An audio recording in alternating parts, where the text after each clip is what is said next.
Bud Hudson now joined by the Professor, Mike Tenay, in the arena. And Mike, what an unbelievable confrontation that's going to be August 14th at Road Wild. It's Hollywood Hogan versus Kevin Nash. Such a long history between those two. And it finally comes down at Road Wild.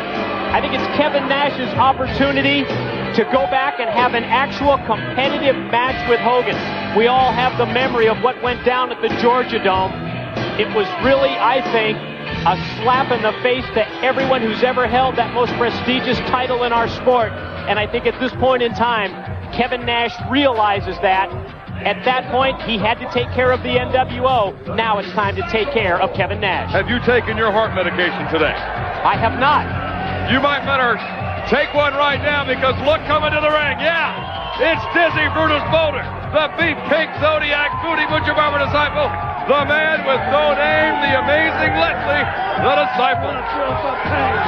Wow, are you done? I could go all night. I'm blown up just listening to you. Like two of us.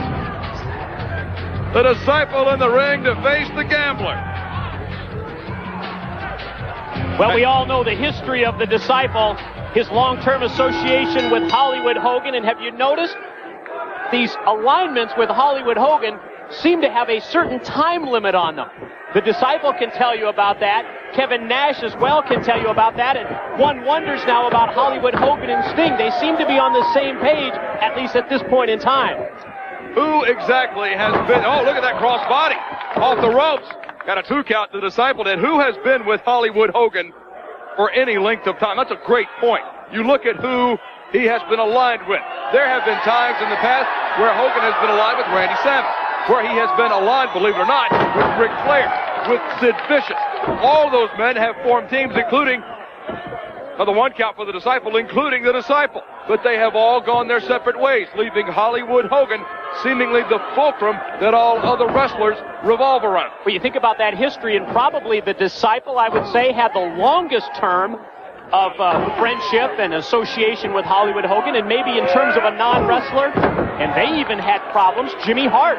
Right. Jimmy Hart had quite an association with Hogan for several years, and that's certainly gone by the wayside, and no longer Jimmy Hart and Hollywood Hogan together as a team, but right now World Championship Wrestling seems to be relying on Hollywood Hogan, Goldberg, and certainly the new man in control, Sting, to lead the way as we close out 1999. Hey, have you taken one of those paychecks to deposit it since Sting took over? Oh, much better than the Ric Flair sign at the bottom of the paycheck. Please, all the comments I used to get from the tellers over at the bank, taking a check with Ric Flair's signature on it. Oh, the Disciple with the high knee. I go to deposit my paycheck at the bank, they want to keep it for Sting's autograph. Are you kidding? Just make a copy. Disciple backs the Gambler into the corner. Referee Mickey J calls for the break. Oh, and the Disciple. What a shortcut. Cheap shot right to the eye. Well, the Gambler, certainly a veteran. He was ready, caught the Disciple just momentarily letting his guard down and caught him with that shortcut. Look at the Gambler spring off the ropes, and oh, he missed that elbow. He was ready with the elbow drop. Disciple quickly out. Disciple, right hand, tagged him in the jaw. Backs the Gambler into the corner. Disciple now, reining him in on the Gambler. Sets him up, shoots him across. Oh, hard in there. Disciple now tries to follow up the advantage out of the corner. Gambler leaves himself wide open, and the Disciple plants a well-placed boot to the midsection. Sets him up. Ooh, look at that. Right into the chest. That will take your breath away. Disciple looks good here on Worldwide. Yeah, totally in control. Left one opening. The Gambler used a shortcut, but other than that, just like that move, he just spiked him with a DDT. That should do it. Lateral press. Weight on the shoulders, and that is academic. So 1, 2, 3. The Disciple back to his winning ways here on Worldwide. DDT proves the difference.